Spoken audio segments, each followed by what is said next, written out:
5,000 member নিয়ে আমাদের একটা ক্লাব আমরা করতে যাচ্ছি। কি হবে আমাদের এই ক্লাবের ফরমেশন? ক্লাব বলতে কি শুধু কালচারাল ফাংশন? ক্লাব বলতে কি একসাথে বসবে, সেখানে আড্ডা দিবে, এবং আমরা জানি যে বর্তমান ক্লাব মানে হলো সেখানে যায়, সেখানে কিছু অনইসলামিক কাজও হয় বা অনৈতিক কাজও হয়। এগুলো ছাড়া কি আসলে ক্লাব হয় বা আদৌ করা সম্ভব? এটা অবশ্যই সম্ভব, এবং আমরা সেই ফরম্যাটেই এটা করতেছি। আমাদের ক্লাবটা ইসলামিক একটা ক্লাব হবে। যেহেতু এটা আমাদের club, so we will make rules for our kingdom. এখানে অন্য কেউ এসে বাধা দেওয়ার মতো স্ট্রাকচারটা আমরা আমাদের কনভেনিয়েন্ট অনুযায়ী আমাদের মতো করে আমরা করে নেব ইনশাল্লাহ।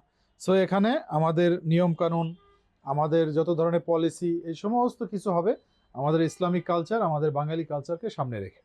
সো এখানে কোনো ধরনের লিকুইড থাকবে না, কোনো বার থাকবে না। এখানে রিক্রিয়েশনের জন্য কি থাকবে? আমরা একটা 5তলা বিল্ডিং দেখতেছি ইনশাল্লাহ। ওই 5তলা বিল্ডিংয়ের মধ্যে আমরা ওখানে বিলিয়ার্ড রাখবো, আমাদের ওখানে টেবিল টেনিস থাকবে, ইনডোর গেম থাকবে সেখানে, এবং সেখানে আমাদের একসাথে বসার জায়গা থাকবে, আমাদের লাইব্রেরি থাকবে।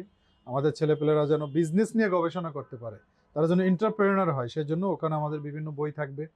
ওখানে আমাদের যারা বিজনেসে নাইলে কাজ করেছে, যারা এক্সপিরিয়েন্স, তাদের বিভিন্ন লেকচার থাকবে। তারা ওখানে এসে তাদেরকে লাইভ লেকচার দিবে। আমরা এগুলো অ্যারেঞ্জ করব যাতে আমাদের পরবর্তী জেনারেশন এবং মেরিনারদের মধ্যে এই এন্টারপ্রেনারশিপটা আস্তে আস্তে গ্রো করে। এই জন্য হলো আমরা ক্লাবটা করতেছি। এবং এই ক্লাব থেকে কিভাবে বিজনেসে ইনভেস্ট করা যায়, যে একটা ক্লাব থেকে যে ইনভেস্ট করা যায়, এবং যেখানে প্রত্যেকটা ইনভেস্টের যে সেগমেন্টগুলা, সেখানে প্রত্যেকে যে ওনার হিসেবে ইনভেস্ট করতে পারবো, এই মডেলটা আমরা ইনশাল্লাহ আপনাদেরকে দেখাবো।